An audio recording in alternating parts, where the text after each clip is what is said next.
오늘 이 말씀 가운데 여러분 모두가 하나님의 음성을 듣게 되시기를 바랍니다.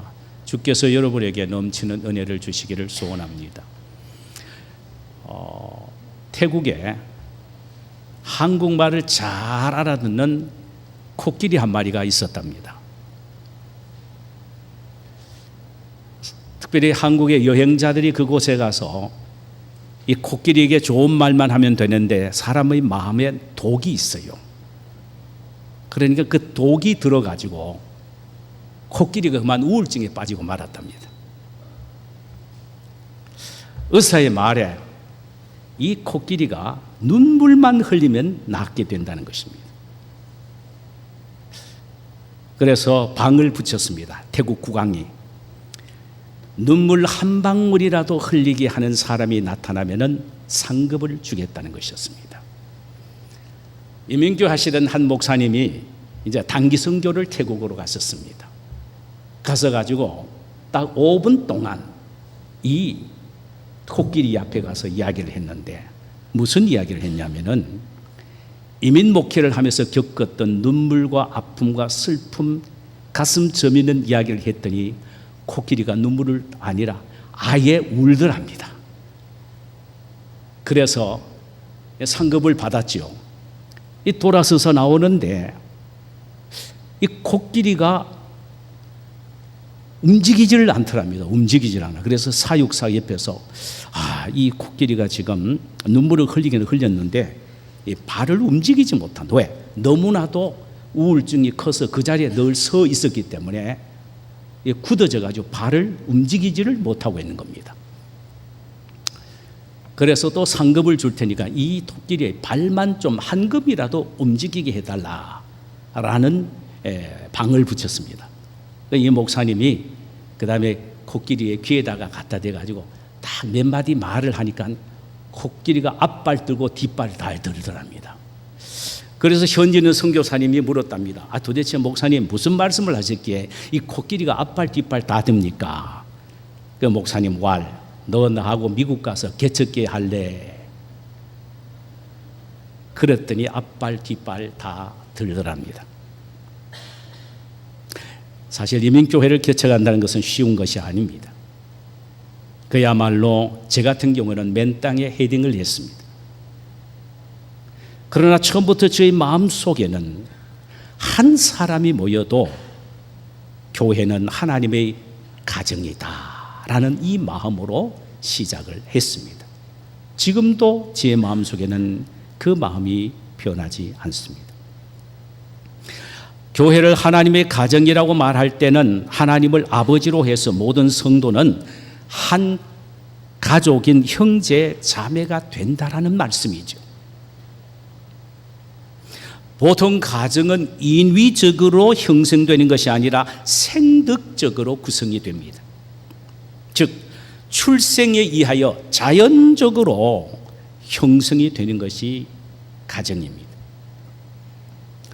모든 식구가 부모의 피를 받아서 맺혀진 관계가 가족 관계입니다. 하나님 역시 우리를 혈명을 통하여 당신의 가족으로 만드신 것입니다. 당신의 외아들 예수를 이 세상에 보내셔서 죄인인 나를 대신하여 십자가에서 피 흘려 죽게 하셨고 그 피를 믿는 믿음을 공통 분모로 해서 하나님의 가정의 자녀가 되게 하신 것입니다. 그러니까 심령 속에 예수의 피가 흐르는 모든 사람이 하나님의 가정의 식구가 된다라는 말씀입니다.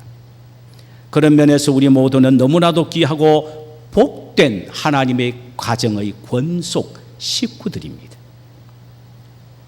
우리가 잘 알듯이 가정이란 마음과 심신의 고달픔을 털어주는 한 식처입니다. 그러므로 가정이 있기에 웃음이 있고 가정이 있기에 행복과 즐거움이 있는 것입니다. 이로보건대 이 세상에서 우리의 가정은 하나님이 주신 가장 멋진 선물입니다. 그러나 육신의 가정은 일시적입니다. 아무리 위로와 소망의 안식처가 가정이라 할지라도 육신의 가정은 일시적입니다. 죽음이 혈육 관계를 갈라놓으면 그 가정은 사라지게 되기 때문입니다. 반면에 영적 가정은 혈육 관계에 맺어진 가정보다는 더 영원합니다. 이 세상에서 끝나는 것이 아니라 천국에까지 이어지기 때문입니다. 그러므로 이 세상에 존재하는 하나님의 가정인 교회는 정말로 귀중합니다. 여러분, 우리 양림은교회에서 서로 만나서 신앙생활 한다는 게 얼마나 여러분들이 복되고 귀중한 만남인지 모릅니다. 우리 양림은교회가 하나님의 가정이라고 말할 때 우리가 그 가정을 소중하게 지켜나가야 할 필요가 있습니다. 그저 되는 것이 아닙니다. 가정의 행복과 평안을 우리가 스스로 노력하여 만들어 나가야 합니다. 노력해야 한다는 말씀이죠.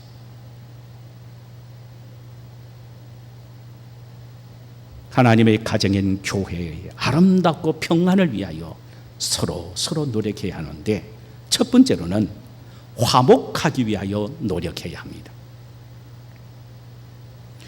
온전한 화목을 위해서는 진솔한 교제가 필요합니다. 교제는 단순히 예배를 마치고 진교실에서 식사나 나누는 이 정도의 수준이 아닙니다.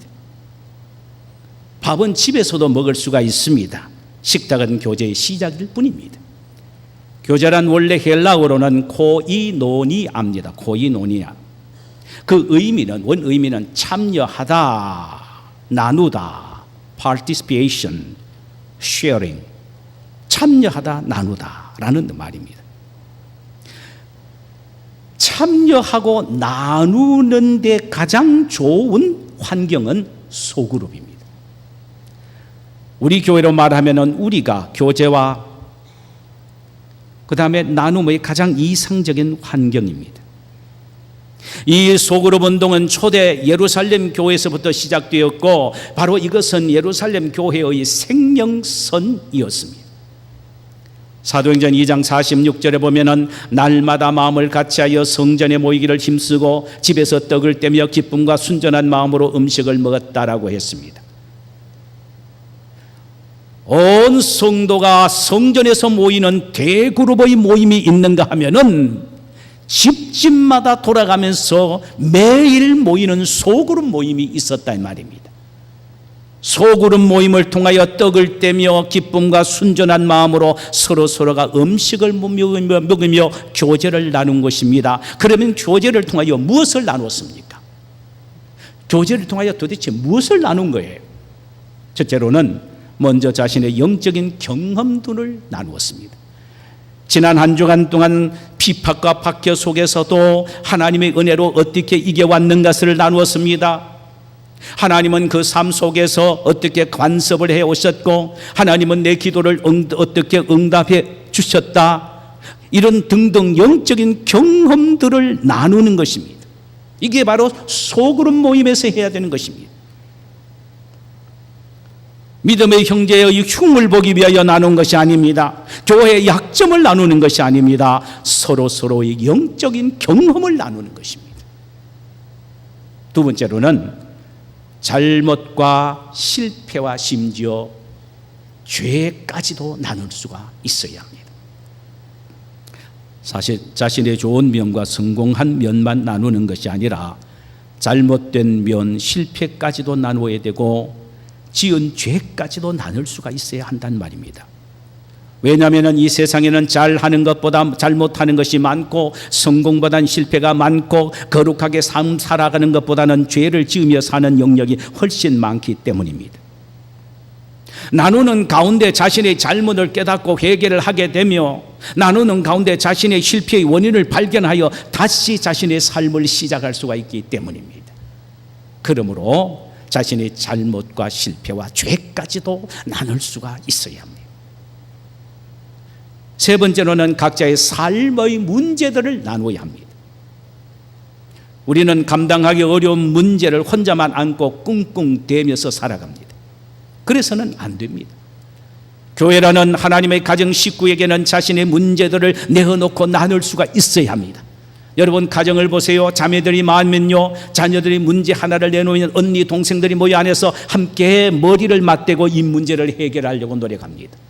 가정에 형제들이 많으면 아들들이 모여서 그 문제를 해결하기 위하여 노력을 하는 것입니다. 이것이 바로 가정 식구들의 태도가 아닙니까? 하나님의 가정인 교회에서도 이러해야 된다라는 사실이죠.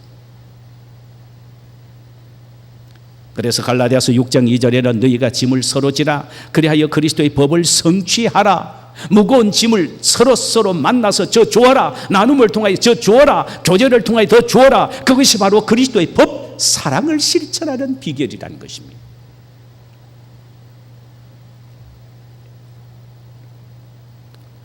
실로 우리는 고된 이민 생활을 하면서 저마다 생의 무거운 짐에 짓눌려 살아가고 있습니다.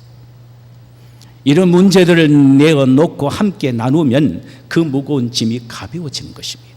이런 말이 있지요. 기쁨은 나누면 2배로 커지나 고통은 나누면 반으로 줄어든다. 만약 가정의 아버지가 사업상 어려움을 겪고 있다면 자녀들이 아버지를 격려하며 아버지의 무거운 짐을 함께 나누어 짐으로 어려움을 극복해 나가야 할 것입니다. 만약에 반대로 사업을 제대로 못한다고 자녀들이 아버지를 갈아치우자고 성토한다면 그것은 폐륜적인 행위가 될 것입니다. 사도 바울은 데살로니가전서 2절 11절에서 자신을 데살로니가 교회의 영적 아버지와 같다라고 말했습니다. 교회의 목회자는 교회의 아버지와 같은 존재입니다. 왜냐하면 영적으로 양육하고 훈련시키고 권면하고 경계하며 이단 사슬로부터 보호하고 지키는 이런 면에서 바로 가장인 아버지의 역할을 하고 있기 때문입니다. 그렇다면 목회자가 목회의 어려움을 겪는다면 위로하고 기도해 줘야 마땅할 것입니다. 마지막 하나는 아픔과 상처들을 나누는 것입니다. 자신의 성공과 받은 은혜를 나누는 것은 쉬운 일이나 자신의 상처와 아픔을 나누는 것은 매우 힘들고 어려운 일일 것입니다. 대부분 사람들은 자신의 아픔과 상처는 어두운 곳에 꼭꼭 숨겨놓고 살아갑니다. 그러나 치료를 위해서는, 고침을 받기 위해서는 내놓고 나누는 용기와 결단이 필요합니다. 특히 순장은 우선적으로 자신의 모든 것을 내놓는 용기를 가져야 합니다. 자신은 숨겨놓고 순원들만 오픈하기를 원한다면 그 순장은 영적으로 벌써 병든 사람입니다. 결코 그런 순장 밑에는 순원들이 건강하게 자랄 수가 없으며 그 우리는 결코 성공할 수가 없습니다. 자신이 먼저 내놓을 때 순원들이 쉽게 내놓을 수 있는 분위기가 마련되어지게 됩니다. 그럴 때에 건강한 우리로 거듭나게 됩니다. 그래서 히브리서 5장 16절에는 다음과 같이 히브리서 기자는 말합니다. 이러므로 너희 죄를 서로 고하며, 자, 죄까지도 드러내놓고 나눌 수 있어야 한다는 말이죠. 병 낫기를 위하여 새도 기도하라. 질병까지도 나눌 수가 있어야 합니다. 의인의 간구하는 역사는 그 힘이 크다. 이런 믿음의 사람들이 기도하는 기도는 역사하는 힘이 크다. 응답되는 역사가 힘있게 일어난다는 말씀입니다.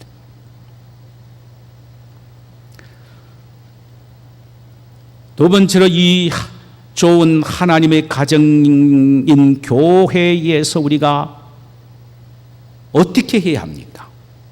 이 귀한 교회를 주신 이 교회를 잘 갖고 나가기 위해서는 어떻게 해야 됩니까? 용서와 이해가 실천이 되어야 합니다. 용서와 이해. 척 스윈들 목사님이 어느 주일 크리스찬의 윤리에 대해서 설교를 했습니다. 여러분, 그리스도인들은 신호등 하나까지도 지킬 줄 알아야 합니다. 그날 설교를 마치고 집으로 돌아가시다가 그만 뭔가 골똘히 생각하시다 그만 신호등을 어기고 지나갔습니다. 옆에 부목사님이 차를 타고 같이 가면서 빙긋이 목사님을 향하여 웃었습니다. 부목사님이 담임 목사님을 좀 골려주려고 목사님을 특별히 초청을 했습니다. 자리를 마련했어요. 사실을 알아차린 이 척 스웬돌 목사님이 곰곰이 생각하다가 이실직고하는 것이 낫겠다 싶게 생각이 되었습니다. 그래서 그곳에 만나자고 하는 현장에 가면서 2개를 준비했습니다. 하나는 목걸이 1개와 하나는 등걸이 1개, 2개를 준비했습니다. 물론 목걸이와 등걸이를 목에 메고 등에 달고 들어갔습니다. 목걸이에는 뭐라고 적혀있냐 하면 I am a sinner, 나는 죄인입니다 라는 글을 달았습니다. 온 부교육자들이 배꼽을 잡으며 웃었습니다. 이번에는 목사님이 뒤를 돌아섰습니다. 등걸이에는 큰 널판지에 누구든지 죄 없는 자가 돌로 치라. 여러분, 허물과 죄가 덮어지고 용서가 통하는 곳이 교회입니다. 약점과 실수마저도 용납이 되고 부족함과 나약함이 감싸여지는 곳이 바로 하나님의 가정인 교회입니다. 만약 이곳에서 우리가 울 수 없다면 울기 위해서는 우리는 어디를 찾아가야 합니까? 만약 이곳에서 우리가 좋아서 춤을 출 수가 없다면 춤추기 위해서 우리가 어디로 찾아가야 합니까? 하나님의 교회는 용서와 이해가 있기에 마음껏 울 수가 있고 힘을 내어 춤을 출 수가 있는 것입니다. 왜냐하면 하나님의 가정인 교회의 모든 식구는 용서를 받은 사람들이 모여있는 곳이기 때문입니다. 우리 모두는 억만 죄악 가운데서 죽었던 자들이었으나 하나님이 당신의 외아들 예수의 피로 우리의 죄를 용서해 주셨습니다. 우리 입장에서 보면 그 어떤 공로도 없습니다. 하나님이 일방적으로 예수의 피를 받으시고 용서해 주신 것입니다. 하나님의 용서는 무조건적인 용서예요. 완전한 용서이며 끝없는 용서입니다. 우리 모두는 주님께 용서의 빚을 지고 있는 사람들입니다. 이 용서의 빚을 다른 사람을 용서함으로 갚아야 하는 것입니다. 이 사실을 골로새서 3장 13절에서 다음과 같은 말씀을 하십니다. 누가 네게 혐의가 있든 서로 용서하며 용납하며 피차 용서하되 주께서 너희를 용서하신 것과 같이 너희도 그리하라. 다른 사람이 내게 잘못했을 때에 용납해둬라. 기준이 어디냐? 주님께서 너희를 용서하신 것 같이도 너희들이 형제의 허물과 잘못을 용서해 주어라는 것입니다. 상대방이 용서를 구하든 않든 관계없습니다. 무조건 용서해 줘야 합니다. 예수님이 우리에게 대하여 그렇게 용서하시기 때문입니다. 또 교회는 이해의 온상이 되어야 합니다. 이해. 우리가 잘 압니다. 영어로는 understanding입니다. 그 사람의 입장으로 내려가서 보는 것입니다. 교회는 다른 사람의 식구의 행동을, 교회는 다른 믿음의 식구들의 행동을 비판하는 것이 아니라 그 사람의 입장에 서 보아야 합니다. 그리하면 저 사람이 왜 저런 말을 했을까? 왜 저렇게 행동했을까라는 것을 충분히 이해가 되는 것입니다. 여러분, 다른 사람을 생리적으로 생각하지 마세요. 저 사람은 생겨 먹은 것이 저 모양이다. 희망이 없어. 끝났어. 이렇게 하면 안 됩니다. 병리적으로 보아야 합니다. 저 사람이 뭔가 인생을 살아오면서 받은 상처가 커서 이런 모습으로 이런 행동과 이런 말로서 튀어나온 거다. 이렇게 생각하면 이해가 간다 이 말입니다. 그러기 위해서는 우리는 믿음의 형제를 연구해야 합니다. 이것은 그 사람을 비난하고 욕하기 위하여 책잡기 위하여 파헤치는 것이 아니라 그 사람을 더 많이 이해하기 위해서 연구를 해야 합니다. 왜냐하면 우리는 상대방을 이해하는 것만큼 아는 것만큼 이해할 수 있기 때문입니다. 아는 것만큼. 그래서 믿음의 형제 자매를 이해하기 위해서 먼저 알아야 합니다. 그 삶을 알아야 합니다. 그 아픔을 알아야 합니다.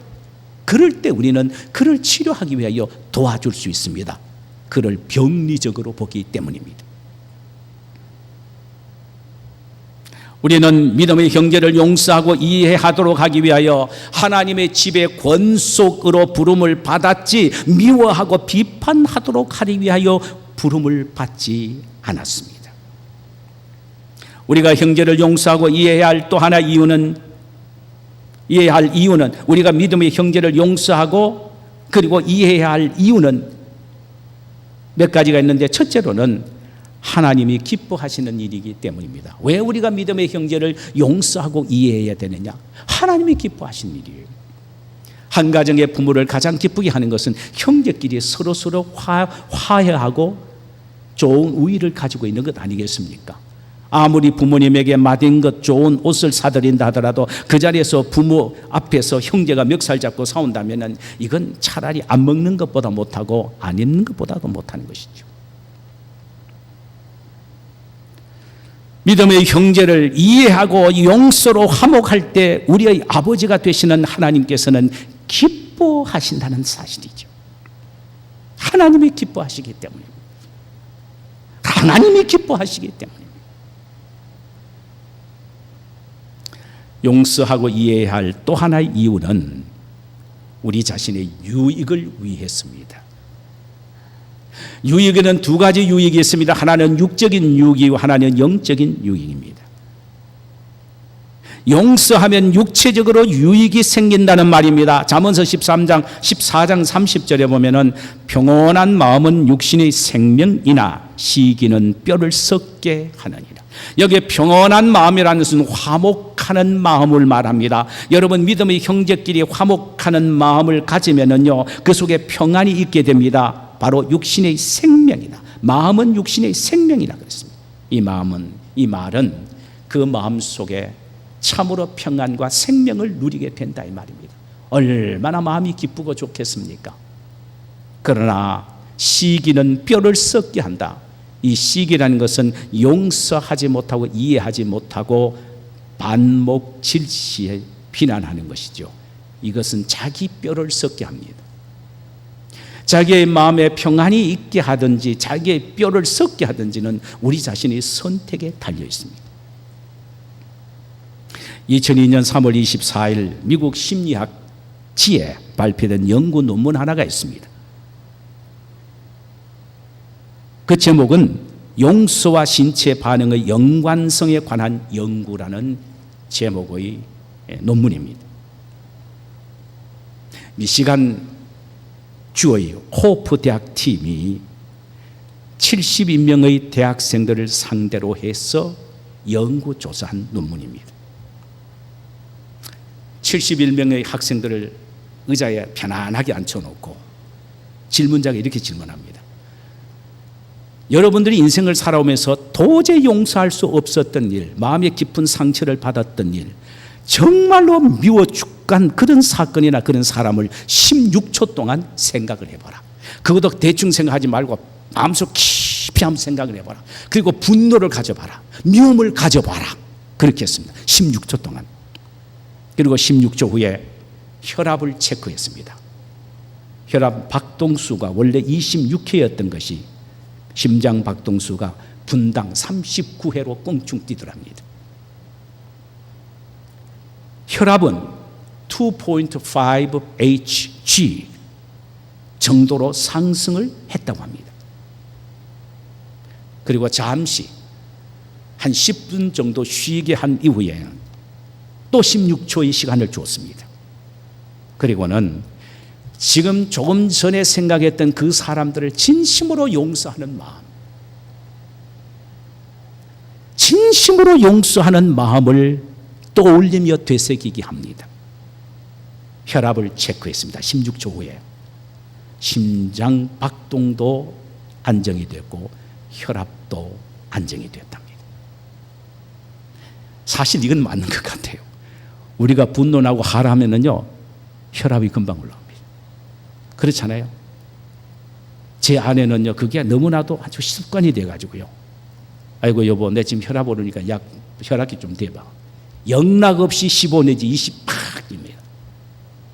본인은 안 그러려고 해도 마음으로 안 그래야 되겠다 해도 스트레스를 딱 받으면요, 금방 그 본인이 나타납니다. 본인이 나타나는 거예요. 그럼 어쩌면 그렇게 그럴 수 있습니까? 15 내지 20을 꽝충 뛰어요. 위험하지. 어떤 때는 180, 190까지 올라가요.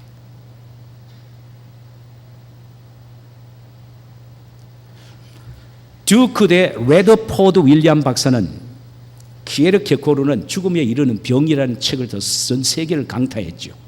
그런데 이 사람은요, 죽음에 이르는 분노라는 책을 써서 세계를 강타했습니다. 그는 그 책에서 이런 말을 했습니다. 남을 미워하고 분노하면 스트레스성 호르몬 코티졸이 많이 분비되는데 이는 동맥에 수많은 작은 상처를 내며 반복된 마음 미움과 분노는 심장 질환을 유발할 수도 있고 면역성을 떨어뜨려 암에 걸릴 위험도 굉장히 높다라고 말을 했습니다. 여러분, 용서하면은요, 다른 사람을 이해하면은 내 자신이 육체적으로 유익됩니다. 또 영적인 유익이 있습니다. 또 하나는요, 이는 하나님이 하여 우리의 잘못을 용서받는다는 말씀이에요. 마태복음 6장 14절과 15절에 보면은 너희가 사람의 잘못을 용서하면 너희 하늘 아버지께서 너희 잘못을 용서하시려니와 너희가 사람의 잘못을 용서하지 아니하면 너희 아버지께서도 너희 잘못을 용서하지 아니하리라. 다른 사람을 용서하지 못한다면 하나님으로부터 용서를 받을 자격이 없다는 말입니다. 내가 다른 사람을 용서하는 것은 바로 내가 하나님으로부터 용서를 받을 수 있는 확실한 보증수표가 된다는 말씀이에요. 그렇기 때문에 우리가 남을 용서해야 됩니다. 이해해야 합니다. 내 자신이 육적으로도 복을 받고 유익이 되고 영적으로도 하나님으로부터 죄 용서함을 받고, 그러니 영적으로도 유익되기 때문에 우리가 다른 사람을 용서하고 이해해 주어야 한다는 말입니다. 마지막 하나는 우리는 교회가 하나됨을 지켜 나가기 위하여 노력해야 합니다. 교회가 하나됨을 지켜 나가기 위하여 노력해야 된다. 교회는 그리스도의 몸입니다. 몸은 분리될 수 없는 하나입니다. 몸이 갈라지는 것은 죽음을 의미합니다. 교회를 분열시키는 것은 그리스도의 몸을 쪼개는 것이며 그리스도를 죽이는 것입니다. 왜냐하면 교회가 그 그리스도의 몸이기 때문입니다. 이 교회는 하나입니다. 교회를 우리가 하나로 만드는 것이 아닙니다. 여러분, 오해하지 마세요. 하나됨을 우리가 지켜나가는 것입니다. 교회가 하나가 될 때, 하나를 지켜나갈 때 이 세상에 가장 강력한 힘 있는 단체가 됩니다. 그러나 교회가 하나됨을 지키지 못하면요, 사탄의 온상이 되고 맙니다. 초대교회가 로마 제국의 박해 속에서도 이겨나갈 수 있었던 것은 예수님이 십자가를 통하여 하나도 만들어 놓으신 것을 목숨 걸고 지켰기 때문입니다. 예수님은 십자가를 통하여 교회를 하나로 만들어 놓으셨습니다.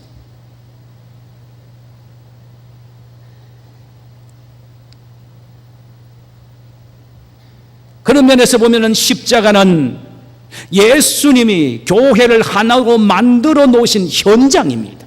어떻게 해요?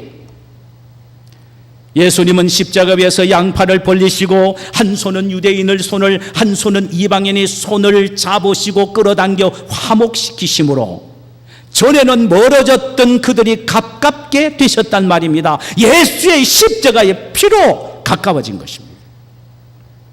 그것으로 끝나지 아니하셨습니다. 유대인과 이방인 사이에 높게 막혀져 있던 엄청난 율법의 담을 당신의 몸을 깨심으로 허물어 버리셨습니다. 여러분, 유대인과 이방인들에게서 가장 크게 높이 쌓여져 있는 담은 율법이었습니다. 이방인들은 도저히 율법을 통하여 하나님 앞에 나아갈 수가 없습니다. 유대인들은 율법의 자존심 때문에 이방인들에게 나아갈 수가 없습니다. 그래서 율법이 가장 큰 장애 요인이었습니다. 담이었습니다. 예수님은 십자가를 통하여 자기 몸으로 율법을 완전히 폐지시켜버린 겁니다. 율법을요. 오늘 본문 그 다음에 보니까 법조문으로 된 계명의 율법을 폐하셨으니, 예수님이 십자가에 피 흘려 죽음을 통하여 유대인들에게 율법도 의미가 없게 만들었고, 이방인도 율법의 거차장스러운 그것을 추구할 필요도 없이 온전히 율법 없이 하나가 되는 길을 열어놓으셨고 하나로 만들어 주셨습니다. 그래서 이 둘이 자기 안에서 한 세 사람을 지어 합행하게 하시고 새로운 피조물로 유대인과 이방인들이 하나로 하나님이 만들어 평안을 얻게 하셨다 이 말입니다. 이것이 바로 예수님이 십자가 상에서 만들어 놓으시고 이루어 놓으신 위대한 역사입니다. 여러분, 그리스도가 자신의 몸을 깨시고 우리를 하나로 만들어 화평케 하셨거늘, 만약 우리가 하나 되지 못하면 그것은 십자가에서 찢기신 그리스도의 몸을 욕되게 하는 것임을 알아야 합니다. 더 놀라운 것은 오늘 본문 16절과 18절을 한번 보십시다. 또 십자가라 이 둘을 한 몸으로 하나님과 화목하게 하려 하심이라. 원수된 것을 십자가로 소멸하시고 라고 했습니다. 그리스도가 십자가를 통하여 유대인과 이방인들을 한 몸으로 만들어 놓으신 것은 하나님과 화목되게 하기 위해서라는 것입니다. 하나님과 화목되게 하기 위해서. 근데 만약 우리가 믿음의 형제끼리 화목하지 못한다면 하나님은 우리와 화목하지 아니하시겠다는 말씀이 됩니다. 하나님과 화목되도록 하기 위하여 유대인과 이방인을 하나로 화목시켜 만들어 놓으셨는데, 만약 우리가 교회 안에서 하나가 되지 못한다면 우리는 하나님과 화목할 수 있는 자격이 없다라는 말이 됩니다. 18절을 보십시다. 이는 그로 말미암아 우리 둘이 한 성령 안에서 아버지께 나아감을 얻게 하려 하심이니라. 자, 위대한 말씀을 하셨습니다. 예수 그리스도로 말미암아 유대인과 이방인들이 둘이 한 성령 안에서 아버지에게 하나가 되어서 나아갈 수 있는 힘은 성령이라는 것입니다. 그리스도께서 십자가 위에서 하나로 만들어 놓으신 것은 성령이 그 끈으로 우리를 묶으셨습니다. 저에게도 동일한 성령이, 여러분들에게도 동일한 성령이 역사함으로 이 성령의 끈이 우리를 하나대로 묶어 놓으셨다는 것입니다. 그래서 하나님 앞에 담대히 나아감을 얻게 된 것입니다. 성령이 하나로 만들어 놓은 이 하나됨을 가지고 하나님 앞에 담대히 나아갈 수 있는 특권을 우리가 부여받았는데, 우리가 만약에 여기에서 형제 자매들과 화목하지 못한다면 말이에요, 우리는 하나님 앞에 담대히 나아갈 수 있는 전혀 자격이 없는 사람이 될 것입니다. 이는 하나님은 그런 예배를 받지 않으시고 그런 기도를 응답해 주시지 않으시겠다는 말씀입니다. 이것은 일찍이 예수님이 하신 말씀을 사도 바울이 이 에베소 교회에게 적용해서 하는 말씀에 지나지 않습니다. 마태복음 5장 23절과 24절에서 예수님은 이렇게 말씀을 하셨습니다. 그러므로 예물을 제단에 드리다가 거기서 내 형제에게 원망들을 만한 일이 있는 것이 생각나면은 예물을 제단 앞에 두고 먼저 가서 형제와 화목하고 그 후에 와서 예물을 드려라. 형제가 하나 되지 못한 상태에서는 절대로 예물을 드리지 말라는 말입니다. 생각나거든 제사 드리기 먼저 전에, 예배 드리기 먼저 전에 가서 화목하고 와서 예배를 드리란 말입니다. 그렇다면 형제끼리 하나가 된 이것은 하나님 앞에 나가 예배 드리고 내 예배가 연락되고 내 예물이 하나님의 손에 받아들이지게 하는 절대 조건이 된다는 말씀이에요. 여러분, 어떻게 생각되십니까? 교회가 이렇게 귀중하고 복되고 영광스러움을 여러분들은 얼마나 느끼고 확신하고 알고 실천하고 계십니까? 우리의 예배가 늘 받으시는 아벨의 제사가 되어야 되지 않겠습니까? 우리의 기도가 늘 하나님께 연락되어지는 의인의 기도가 되어야 되지 않겠습니까? 그러려면 예수님이 십자가를 통하여 우리를 하나로 만들어 놓으신 하나됨을 지키고 보호하기 위하여 힘을 써야 합니다. 주님이 하나로 만들어 놓으신 것을 그 누구도 깰 자격과 특권이 없습니다. 만일 깨는 사람이 있다면 그는 동일한 성령을 받은 사람이 아닙니다. 동일한 성령은 우리가 하나 되도록 묶는 데 목적이 있는데, 만약에 하나가 되지 못한다면 분명히 둘 중에 하나에게는 성령이 아니란 말입니다. 말씀을 맺겠습니다. 교회는 하나님의 가정이며 성도들은 하나님의 가정의 식구들입니다. 우리가 이 하나님의 가정을 잘 가꾸어 나가기 위해서는 믿음의 형제끼리 교제가 뜨거워야 합니다. 서로의 기쁨과 즐거움, 아픔과 슬픔, 생의 무거운 짐을 함께 나누는 일을 게을리하지 말아야 합니다. 그리고 용서와 이해를 아낌없이 실천해야 합니다.